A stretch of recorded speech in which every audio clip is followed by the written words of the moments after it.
welcome back to my channel. Today we're going to talk about my Japanese hair straightening. I just wanted to give you an update on it. I dropped my mirror and I actually didn't even check and see if my hair looked decent.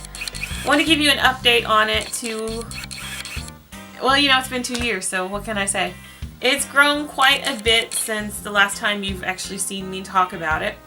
I think it used to be around here, chin length, maybe a little bit mid-neck length since I showed you. And it's now, the front is down to here. Hopefully you can see the front is down to here. And the back, let me turn around. And this is the back.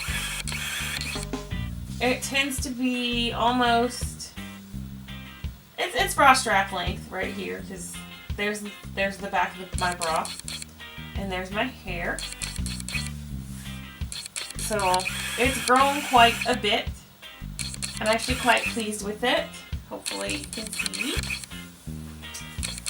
So I intend to keep getting treatments done. I am now going every 3 months. I had started out going every 6 months. And then I cut that down to like 5 and then 4. And like I said, right now it's 3, but I might go back to 3.5. It just depends on how quickly my hair grows. Now I want to kind of get into the products that I find works really well for my hair, and it might actually work well for your hair too. But of course, with you getting this done, the Japanese hair straightening, you want to stay away from anything with silicones, parabens or paraffins, whatever, or sulfates.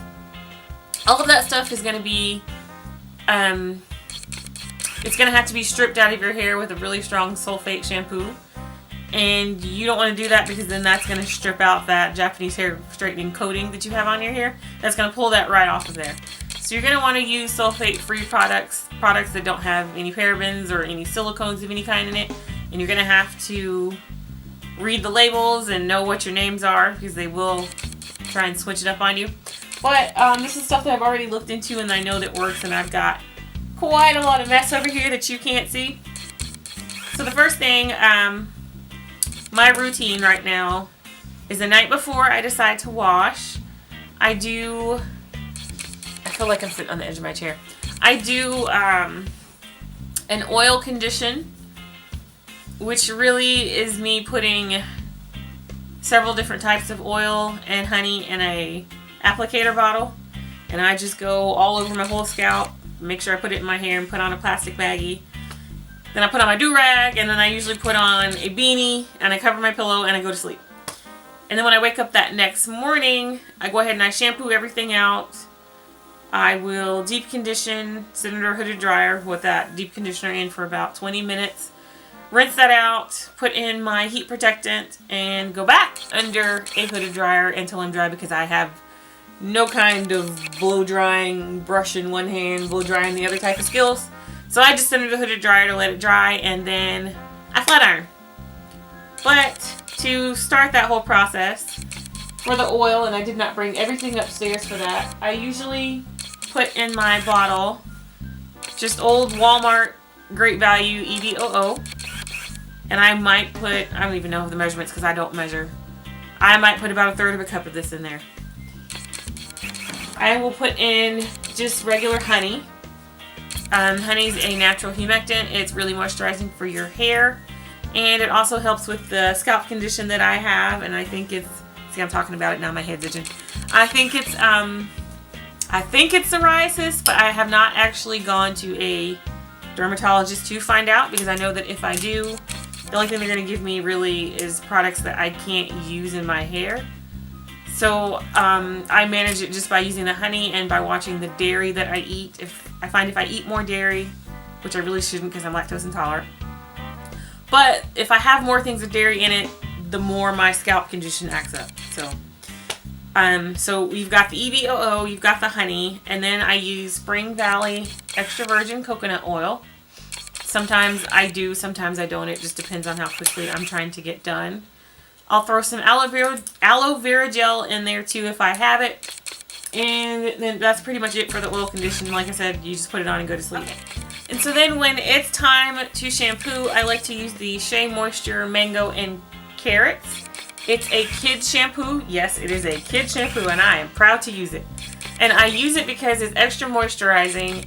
It does not strip the moisture out of my hair, and I don't get that tacky feeling. Even though things are sulfate free, sometimes with the Japanese hair straightener, you can still feel like a tacky feeling when I'm washing it. I mean, it will really feel like, ugh, I can feel that. So you have to kind of be careful and test out your sulfate free shampoos, and this is one that I definitely know will work for me. Now, if I want to clarify, I'm sorry, I keep looking away, but all my junk is over here. So if I want to clarify, I use the Shea Moisture Clear Start shampoo. I do not use this often. The product is actually like right here. I don't know how well you can see that, but it is like right here. I've had this thing for months. I don't even use a full pump of it because I usually tend to just blend the shampoos when I'm in the shower. But if I want to clarify, this is the one that I use. It does not make my hair feel tacky. It doesn't overly strip it. It's just enough to get that slight product buildup out and still leave my hair feeling pretty decent when I'm done with it. Which takes me to the conditioner, and I'm going to have to pull up my tablet because I don't have the bottle of the Shea Moisture. Go away, sorry. I don't have the bottle of the Shea Moisture High Porosity Mask that I use. And I hope she didn't flip around. But that's the one that I actually prefer to use, but I'm just out of it and I have not been able to find it.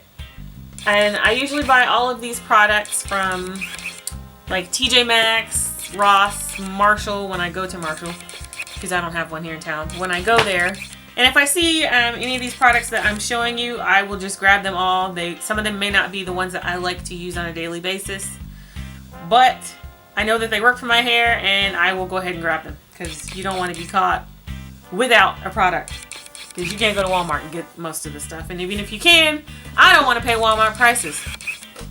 And my second conditioner, deep conditioner that I like to use is by Hair Masque. It's the Brazilian Keratin.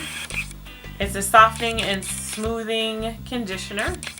I don't know how well y'all can see all this, but I like this one because it does feel really sleek and smooth when I'm done. And this is actually the conditioner that I just used yesterday on my hair because I am out of the other one.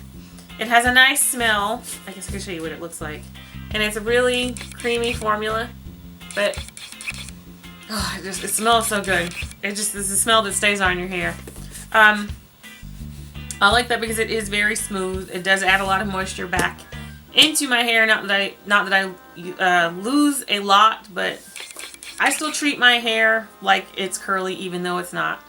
And I do that because I want to make sure that it's healthy, that it continues to grow, and I don't want to get lazy in my treatment of it. The next conditioner, deep conditioner, that I use, and I really am not a big fan of this one because my hair is no longer colored. I mean, there's still some of the color in there, but it pretty much kicked it all out, is this Shea Moisture Vibrant Color Recovery Mask.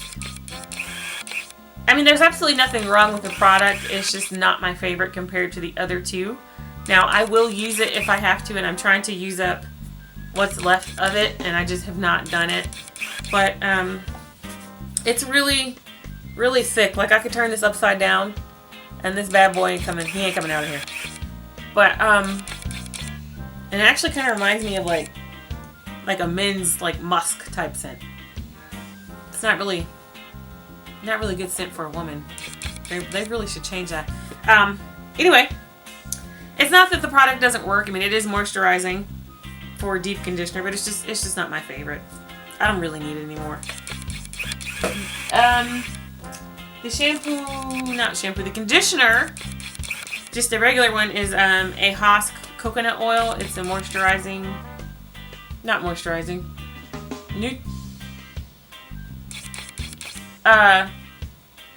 I suddenly don't know how to read anymore.